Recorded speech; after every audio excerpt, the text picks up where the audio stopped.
இது வந்து வாரண்டி வந்து எனக்கு 6 வருஷங்கிறதுனால எனக்கு ரொம்ப சந்தோஷமாக இருந்தது. அதனால் நான் இந்த வண்டி சூஸ் பண்ணேன் நான்.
அனைவருக்கும் ஒரு சூப்பரான வணக்கம்.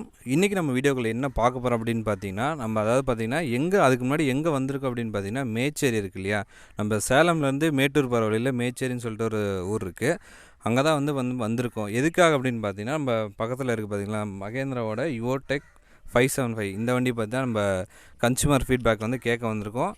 அதாவது நம்ம இது வரைக்கும் பார்த்திங்கன்னா நம்ம ஊர் சைடு, அதாவது நம்ம ஆத்தூர் தலைவாசல் இந்த சைடில் இருக்கிற வீடியோஸ் பண்ணியிருப்போம். நம்ம வெளியில் இந்த வண்டி எப்படி பர்ஃபார்ம் பண்ணுது, கஸ்டமர் வைஸாக அவங்களுக்கு எந்த மாதிரி டே டு டே லைஃப்பில் ஒர்க் ஆகுது அப்படின்னு சொல்லிட்டு இப்போ நம்ம டீட்டெயிலாக கேட்டு தெரிஞ்சுக்கலாம். அண்ணன் பார்த்திங்கன்னா இந்த வண்டியோட ஓனர் இவர் தான். இவரோட எக்ஸ்பீரியன்ஸில் இந்த வண்டி எப்படி இருக்குது அப்படின்னு சொல்லிட்டு நம்ம டீட்டெயிலாக கேட்கலாம். அண்ணா வணக்கங்கண்ணா. வணக்கங்கண்ணா. அண்ணா உங்கள் பேர், எங்கே இருக்கிறீங்க, இந்த வண்டி எத்தனை நாளாக வச்சுருக்கீங்க? என் பேருங்க பழனிசாமி, நான் எக்ஸர்வீஸ்மேனு. இது நான் ஒட்டுப்பள்ளம் வீரக்கல் கிராமம். நான் இந்த வண்டி இப்போ வாங்கி ஒரு 5 மாதம் ஆகுது. 5 மாதம் ஆகுதுங்க. சரிங்கண்ணா. இப்போ இந்த 5 மாதம் ஆகிடுச்சின்னு சொன்னீங்க இல்லையா, இந்த வண்டியை எவ்வளோ ஹவர்ஸ் ஓட்டியிருக்கீங்க, என்ன மாதிரி இம்ப்ளிமெண்ட்ஸ்லாம் இது வரைக்கும் யூஸ் பண்ணியிருக்கீங்க? 5 மாதத்தில் இது வரைக்கும் ஒரு 900 மணி நேரம் ஓட்டிருக்கிறோம்.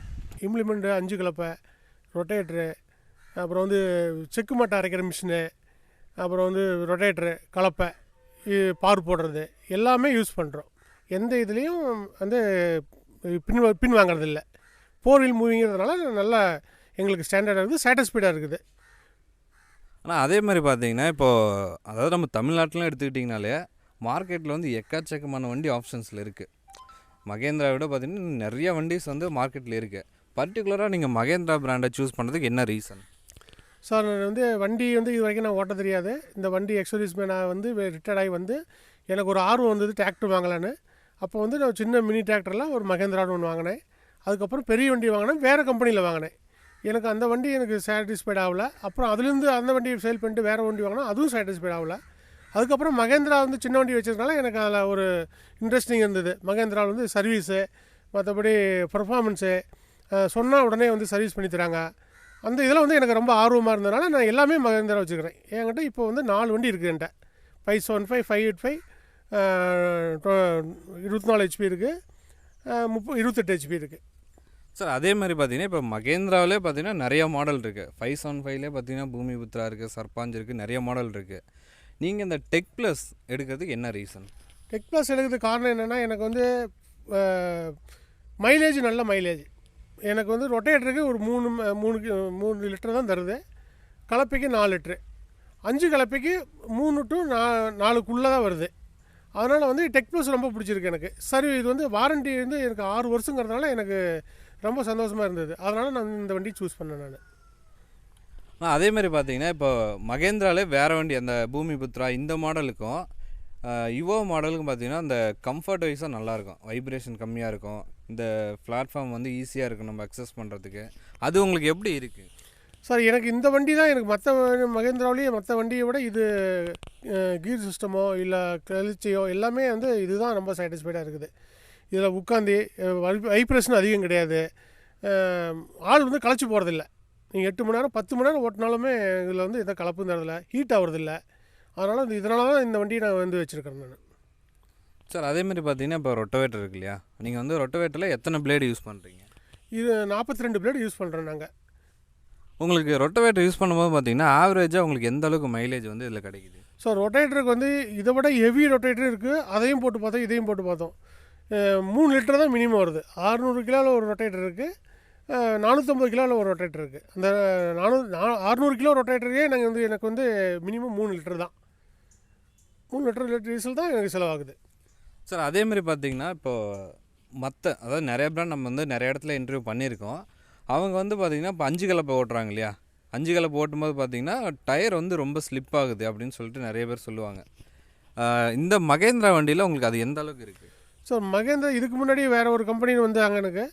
எனக்கு அது சாட்டிஸ்ஃபைடாக தெரியல. என்னுடைய கலப்பை வந்து 5 கலப்பை வந்து எல்லாம் அகலமாகவும் பெரிய கலப்பை ஹெவியாகவும் போட்டிருக்கிறதுனால எந்த வண்டியும் இழுக்கலை. அதனால் வந்து இது 4 வீலில் ஃப்ரண்ட் வீல் வந்து ரொம்ப ஹெவியாக இருக்குது, டயரும் பெரிய டயரு. அதனால் வந்து ஸ்லீப் ஆகாமல் நல்லபடியாக பர்ஃபார்மன்ஸில் நல்லாயிருக்கு, சர்வசாதாரணமாக போகுது வண்டி. சார் அதேமாதிரி பார்த்தீங்கன்னா இப்போ மோஸ்ட்லி பார்த்தீங்கன்னா நிறைய பேர் 2 வீல் டிரைவ் தான் எடுப்பாங்க.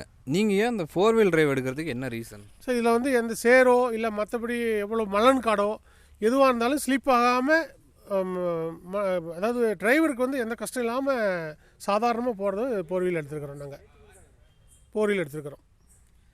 சரிங்க சார். மற்றபடி பார்த்தீங்கன்னா இந்த வண்டி அதாவது நீங்கள் எப்படி சொல்கிறதுனா, இப்போ ரெகுலராக யூஸ் பண்ணுறீங்கள, டெய்லி வந்து நீங்கள் வேறு ஃபீல்டு யூஸ் பண்ணீங்க, வேறு இம்ப்ளிமெண்ட் யூஸ் பண்ணியிருக்கீங்க.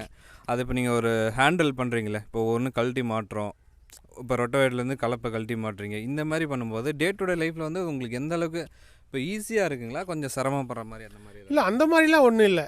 நார்மலாக எல்லாம் நல்லா கேப் இருக்குது, ஈஸியாக கழட்டி மாட்டுறதுக்கு எல்லாம் நல்லா இருக்குது. ஒரே ஆள் எல்லா வேலையும் செய்யலாம். இல்லை 2 பேர் 3 பேர்லாம் தேவையில்லை. பர்ஃபார்மன்ஸில் கலப்பை மாட்டுறதோ கழட்டுறதோ எல்லாமே ரொம்ப ஈஸியாக தான் இருக்குது. சார் அதேமாதிரி பார்த்தீங்கன்னா இதில் வந்து இந்த இண்டிபெண்டன்ட் கிளச் கொடுத்துருக்காங்க இல்லையா, அது உங்களுக்கு இப்போ நார்மல் வண்டியில் பார்த்தீங்கன்னா அது நார்மலாக தான் இருக்கும், நீங்கள் எப்போ ரெகுலராக ஓட்டுற மாதிரி தான் இருக்கும். பட் இந்த வேரியண்ட்டில் பார்த்தீங்கன்னா உங்களுக்கு இண்டிபெண்டன்ட் கிளச் கொடுத்துருக்காங்க. அது வந்து ஃபீல்டில் உங்களுக்கு எந்த அளவுக்கு யூஸ்ஃபுல்லாக இருக்குது? ஸோ அதுதான் ரொம்ப பெஸ்ட்டாக தெரியுது. இதுக்கு முன்னாடி வேறு வண்டி வச்சுருந்தப்போ முன்னாடி இருந்தது, அது எங்களுக்கு கஷ்டமாக தெரிஞ்சுது.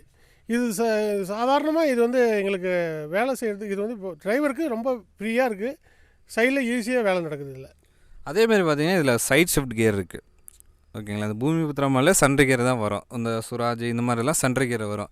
இப்போ சைட் ஷிஃப்ட் இருக்கிறதுனால உங்களுக்கு அது எந்த அளவுக்கு யூஸ்ஃபுல்லாக இருக்குது? சார் சைடில் இருக்கிறதுனால சார் பெஸ்ட்டாக தெரியுது. ஏன்னா முன்னாடி வந்து அது கை சீக்கிரம் வரதில்லை. இது சைடில் வந்து சர்வசாதாரணமாக கார் திருப்புற மாதிரி இது எல்லாமே சைடில் இருக்கிறதுனால தான் எங்களுக்கு வந்து கம்ஃபர்ட்டாக இருக்குது. அது இன்னும் ஒரு சிலர் பார்த்தீங்கன்னா இப்போது சைடு கியர் வந்து ரீவேல்யூஷன் இருக்காது அப்படின்னு ஒரு சிலர் சொல்லுவாங்க, சென்ட்ரி கியர் தான் ரீவேல்யூஷன் இருக்கும் அப்படின்னு சொல்லிட்டு. அதை நீங்கள் எந்த அளவுக்கு பார்க்குறீங்க? சார் வேல்வேஷன் மகேந்திராவில் வேல்வேஷன் இல்லைன்னு சொன்னால் அது வந்து தப்பாக சொல்கிற மாதிரி தெரியுது. நான் வச்சது இப்போ இது வந்து வாங்கினது இப்போ 8வது வண்டி வாங்கிட்டேன் நான். ஏன்னா மினிமம் 2500 மணி நேரம் தான் ஓட்டுவேன், அதுக்கப்புறம் வண்டி நான் சேல் பண்ணிடுவேன். எல்லாம் புது மாடலாக வரதுனால நான் மாறி வண்டி வாங்குவேன். அதனால் எனக்கு அந்த மாதிரி ஒன்றும் விற்கல, வேல்வேஷன் இல்லைன்னு சொல்லி யாரும் சொன்னாலும் நான் நம்ப மாட்டேன். என்கிட்ட வண்டி எல்லாமே வந்துக்கிட்டு தான் இருக்குது, போயிட்டே இருக்குது. இப்போ கூட 585 ஒன்று வாங்கியிருக்கிறோம், அதே டெக் ப்ளஸ் தான் வாங்கியிருக்கிறோம். நல்லாயிருக்கு வண்டி. சார் அதேமாதிரி பார்த்தீங்கன்னா இப்போ மகேந்திராவில் பார்த்தீங்கன்னா இப்போ இந்த வேரியண்ட் வந்து உங்களுக்கு 6 வருஷம் வாரண்ட்டி இந்த மாதிரி சொல்லிட்டு நிறையா டைம்ஸ் கொடுக்குறாங்க இல்லையா. இப்போ ஒரு சர்வீஸ் பண்ணுறீங்க, இப்போ நீங்கள் ஒரு 250 ஹவர்ஸ் 300 ஹவர்ஸ்க்கு வந்து சர்வீஸ் எடுக்கிறீங்க இல்லையா.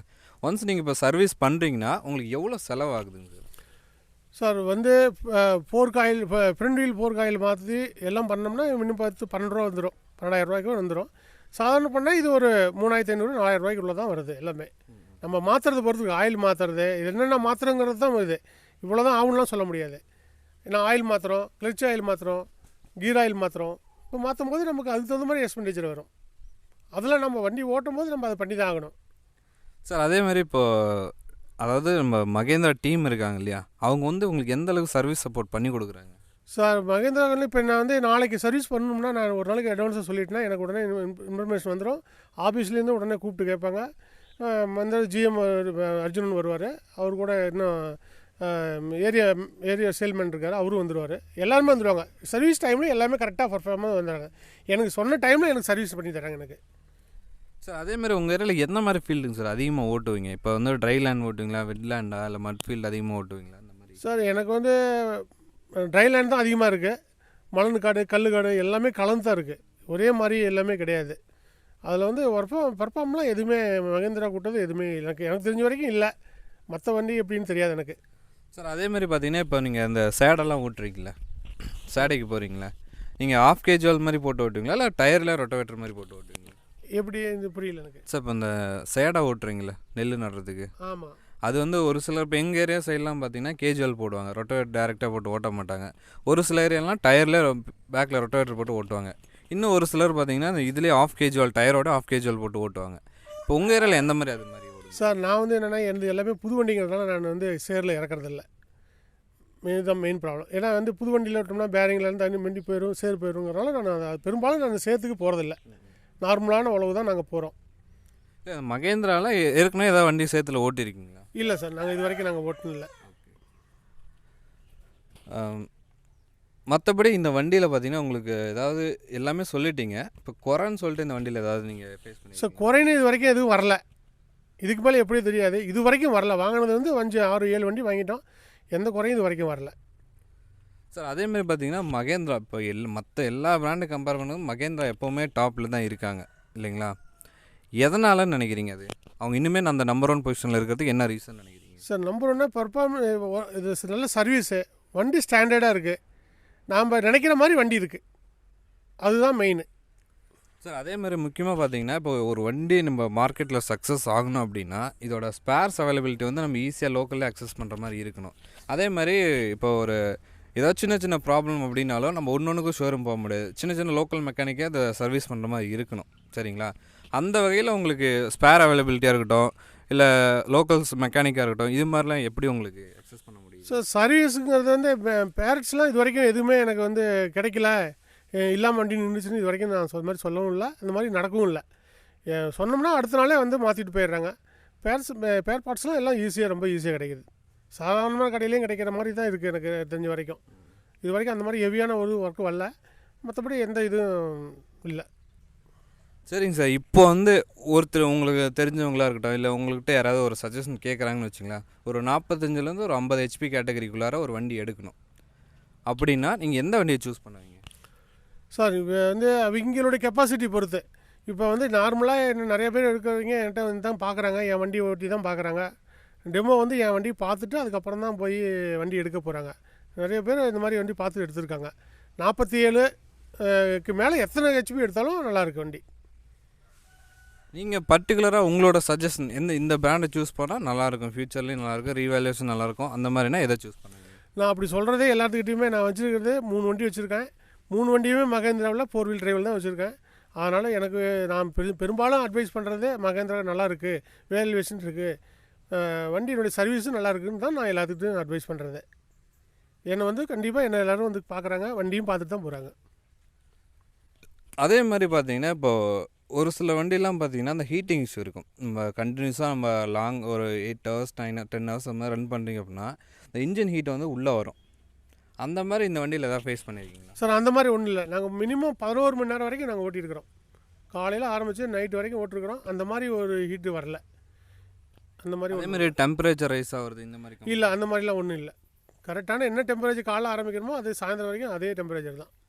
சார் அதே மாதிரி பார்த்தீங்கன்னா இப்போ இந்த வண்டியில் மெயின்டெனன்ஸ் அப்படின்னு பார்த்தீங்கன்னா எப்படிலாம் இந்த வண்டியை மெயின்டைன் பண்ணுறீங்க நீங்கள்? ஸோ இப்போ வந்து ஏர் டூம் மெயினாக வந்து நல்லா புழுதியாக இருந்து ஓட்டு வந்தோம்னா ஏர் டூமு என்கிட்ட ஏர் கம்ப்ரஸர் வச்சுருக்கேன். எல்லா மெட்டீரியலும் ஏன் இருக்குது, க்ளீன் பண்ணி போட்டால் நல்ல மைலேஜ் கிடைக்கும். அது க்ளீன் பண்ணாங்கன்னா வண்டி அணைத்திட்டு தான் போகும். அது ஏர் டூம் வந்து கிளியராக பண்ணிடணும். டஸ்ட் இல்லாமல் வண்டி நீட்டாக வச்சுருந்து கிரீஸ் அடித்து டைம் டு டைம் கிரீஸ் அடிக்கணும். வச்சு நல்லா வண்டி பர்ஃபார்மன்ஸ் நல்லாயிருக்கும். எதுவுமே பண்ணாமல் இருந்தால் வண்டி ப்ராப்ளம் ஆக தான் செய்யும். சரிங்க சார், நன்றிங்க சார். Okay sir.